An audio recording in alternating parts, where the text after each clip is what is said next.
Good afternoon, welcome to another edition of the UMBC Coaches Corner. I'm Dan LaHatte. Once again, I'm joined by co-women's lacrosse head coaches, Coach Tony Giro and Coach Amy Appelt.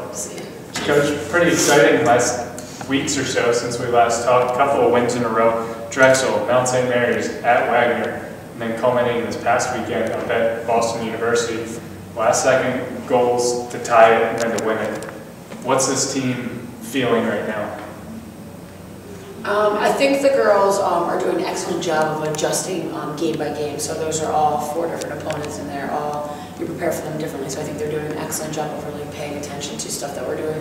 You know, it's considered our classroom work when we're in film, and then outside when we're doing, walking through other team sets and attacking, we're putting in different type of plays to kind of beat other defenses. So I think it's a testament to them just being determined and driven and paying attention to what we're trying to get done on the field.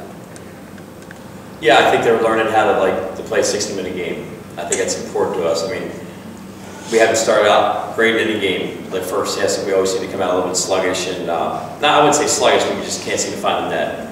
And to the girls' credit, they've come out and listened to the adjustments we had to make at halftime, and they start doing those adjustments, and we do well. I mean, and I think it's also a testament to the kids that are coming off the bench due to injury or whatever it may be. So like right now, we're playing without 6 starters, and it hasn't stopped the kids from filling in and being ready to play. And I think that's really helped them grow together as a team and start to trust one another. Because it's hard when you have so many young kids and you're upperclassmen, this is your last hurrah, and all of a sudden like you're looking over and you're playing with somebody, like you're relying on somebody you don't know from crap for the most part, and all of a sudden like that kid's making the play for you. Like Chris Coppolino had the first goal of the game. She works her butt off. She's just one example of a kid who stepped up when we needed her to step up. So I think they're really starting to trust each other and believe that they can beat really good teams like BU. Obviously, that trust came into play on Saturday down to BU, a place where Cheers haven't really succeeded as of late.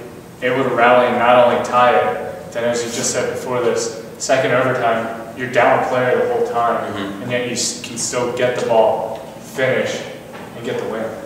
Yeah, I mean, it was not a masterpiece. It was we played awful, to be quite frank. And a lot of that is due to what BU does to you. Like, they get after you on the ride, they pressure the ball, they have a really good goalie. So I want to give them, I don't want to say that we just played poorly, it had nothing to do with BU, because a lot of credit goes to them. But, again, girls make plays when they need to make plays. We call timeout, they listen, they execute exactly what we asked them to do. And then Chris Coppolino makes a play that out of the realm of what we exactly drew up, but she just made a lacrosse play. And so, I mean, I just think that's the way we're rolling right now. Nothing's pretty, but we're not exactly what you call pretty, We don't care to be, like, we just grind it out and we're gritty, and at the end of the day, if we play hard and we execute, we have a chance to stay in games, And that's what we did. We just hang around. And at the end of the day, we got lucky and won. And your goalie, Kendall Mason, her second Defensive Player of the Week for the conference. What has she meant to the team? Because not necessarily penciled in as the starter at the beginning of the year. Yeah, I mean, I think Kendall is a huge leader on and off the field. On the field, she's extremely vocal, and she's able to communicate exactly what we're looking for. And she's been with us, especially with Tony, for 4 years. So she understands what Tony's really looking for on the defensive end, and what Tony and Alex are looking for, and she's able to articulate that to the defense. And I think that's huge, because you need to have a goalie who's able to communicate with all the players. You can't have a goalie that just makes a save here or there. On top of that, when Kendall does make a big save, the entire team gets up. So they all rally behind her, and when she makes a save, then the attack feels inclined to put the ball in the back of the net.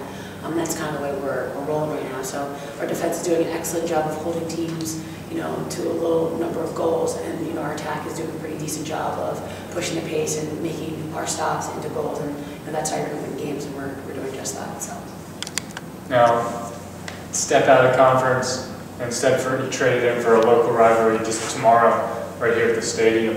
What challenges does Loyola present? Are they similar? We're praying for another blizzard right now. So if our weatherman can say it's going to be 50 and sunny and it snows, that'd be perfect. I think Loyola's starting to hit their stride. Their schedule was brutal to start. They had a couple of close losses, and they're very young too. But we've seen, they beat a really good Louisville team 11-5, and they played Cincinnati the other day, beat them 19-0. And anytime you're going to a game like that, and this team looks like they're firing all cylinders now, they've got it back together, it's pretty daunting, And Jen and Dana, they're going to be ready to play, And the last few years we've been in the games with them. You know, last year we lost by a goal, I think. A couple years ago by 3. A couple years ago by 1. 3 years ago by 1. So we're knocking on the door with them, and that's the kind of program like that we're trying to be. Like they have a track record, a history of winning, and they expect to win. And that's where we need to get when we play teams like that. When we play teams like Hopkins, when we play teams like Towson, like local rivals. Our girls have got to get over that mental hump that we're not those teams, because that's where we're climbing the mountain to be. So when you get them on your schedule, you got to take advantage of it. And hopefully we'll respond. We'll see how it goes. I thought we had a couple good days of practice, and we'll just see. We got a couple of young puppies in the lineup tomorrow that haven't really got a lot of action.